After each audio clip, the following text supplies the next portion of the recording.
ရှင်ကျွန်မကတော့ကြည်သွေးအောင်ဖြစ်ပါတယ်ဒီနေ့ဗီဒီယိုလေးမှာတော့လစာနဲ့ပတ်သက်ပြီးတော့အကြောင်းအရာလေးကိုပြောချင်ပါတယ်ပေါ့နော်အခုဆိုရင်ကိုရီးယားနိုင်ငံမှာစီးပွားရေးအဆင်မပြေတဲ့ကုမ္ပဏီတွေလည်းအများကြီးရှိတယ်ပိတ်လိုက်ရတဲ့ကုမ္ပဏီတွေလည်းအများကြီးရှိတယ်လူတွေရှော့လိုက်ရတဲ့ကုမ္ပဏီတွေလည်းအများကြီးရှိနေတယ်ပေါ့နော်အဲ့တော့ဒီတတိတွေကိုယ့်ရဲ့လုပ်ငန်းရှင်တွေအကြောင်းမျိုးမျိုးကြောင့်မိမိကိုလောက်ခလစာပေါ့နော်ပြီးဖို့သူတို့မှအကျက်တဲ့ဖြစ်နေလို့မပေးနိုင်ဘူးဆိုလို့ရှိရင်အရင်ဆုံးလစာဆက်ရုပ်ကိုတောင်းထားရမှာဖြစ်ပါတယ်ဒီအလုပ်သမားဥပဒေမှာအလုပ်ရှင်သည်အလုပ်ပေးရမယ့်တာဝန်ဖြစ်တယ်အလုပ်သမားသည်အလုပ်လုပ်ရမယ့်တာဝန်ရှိတယ်ပေါ့နော်အဲ့တော့အလုပ်သမားကိုအလုပ်လုပ်ခိုင်းပြီးတော့လောက်ခလာစာမပေးရင်ဒီဥပဒေကိုအလုပ်သမားဥပဒေကိုအလုပ်ရှင်ကချိုးဖောက်ခြင်းဖြစ်တယ်ပေါ့နော်သူဒီစီးပွားရေးအဆင်မပြေလို့လစာမပေးနိုင်သေးဘူးကိုကလည်းစောင့်နိုင်သေးတယ်ဆိုလို့ရှိရင်တော့စောင့်ပေးလိုက်ပေါ့နော်အဲ့တော့ကဲလို့သူဒီလစာမပေးနိုင်တာဖြစ်တဲ့အတွက်လစာစာရွက်ကိုတော့တောင်းရမယ်နော်ဒီအလုပ်သမားဥပဒေမှာ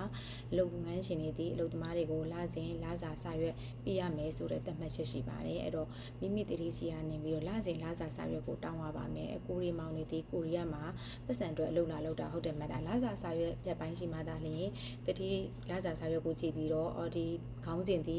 ကိုရီတကယ်ပေးရမယ့်ပတ်စံလားမဖြတ်တင်မဲနဲ့ဖြတ်ထားတဲ့ပတ်စံလားဆိုတာလစာစာရွက်မှာကြည့်ပြီးတော့မှကိုရဲ့တကယ်လစာအစစ်မှန်ကိုရလားမရလားဆိုတာသိရမှာပေါ့နော်အဲ့တော့တချို့အလုပ်ရှင်တွေဆိုလို့ရှိရင်လစာစာရွက်မပေးကြဘူးပေါ့နော်မပေးလို့ရှိရင်မိမိတီတောင်းပိုင်ခွင့်ရှိတယ်မိမိတောင်းလို့တတိယမပေးဘူးဆိုလို့ရှိရင်ကျမတို့ကိုလှမ်းပြီးတော့အမရေတတိကလစာစာရွက်မပေးပါဘူးတောင်းပေးပါလို့ကျမတို့ကိုလှမ်းပြီးတော့အကူအညီတောင်းလို့ကျမစီကိုလှမ်းပြီးအကူအညီတောင်းလို့ရတယ်ပေါ့နော်ရုံးဖုန်းတော့ဆက်သွယ်ပေးပါ0322314545ကိုခေါ်ပေးပါတောက်ကြစနေရတော့ရုံးပေးရဖြစ်တယ်ပေါ့နော်ဟုတ်ပြီရှေ့စကားကိုပြန်ဆက်ပြောမယ်အလို့ရှင်ကစီးပွားရေးအဆင်မပြေလို့လစာစာရွက်မပေးလစာမပေးနိုင်သေးဘူးဆိုရင်အရင်ဆုံးလစာစာရွက်ကိုတောင်းထားရမှာဖြစ်ပါတယ်เนาะအဲ့တော့တတိဒီလစာပေးရတဲ့ပေါ့နော်နှစ်ပတ်ကျော်သွားပြီလစာမပေးဘူးဆိုလို့ရှိရင်လည်းနှုတ်ထုံချောင်းမှာတွားပြီးတော့တိုင်လို့ရပါတယ်เนาะနောက်ပြီးအစိုးရအနေနဲ့တတ်မှတ်ထားတာရှိပါတယ်2လဆက်တိုက်တတိဒီလစာမပေးနိုင်ဘူးဆိုလို့ရှိရင်အလုပ်သမားဝင်ကြီးဌာနမှာအလုပ်သမားဘက်ကနေပြီးတော့လစာပုံမှန်မပေးတဲ့အတွက်တတိကိုတိုင်ပြီးတော့အလုပ်စာချုပ်ဖြတ်သိမ်းခွင့်ရှိပါတယ်เนาะအဲ့အတွက်ကြောင့်မို့လို့တတိဒီစီးပွားရေးအဆင်မပြေလို့လစာမပေးနိုင်ရင်တော့မှမိမိ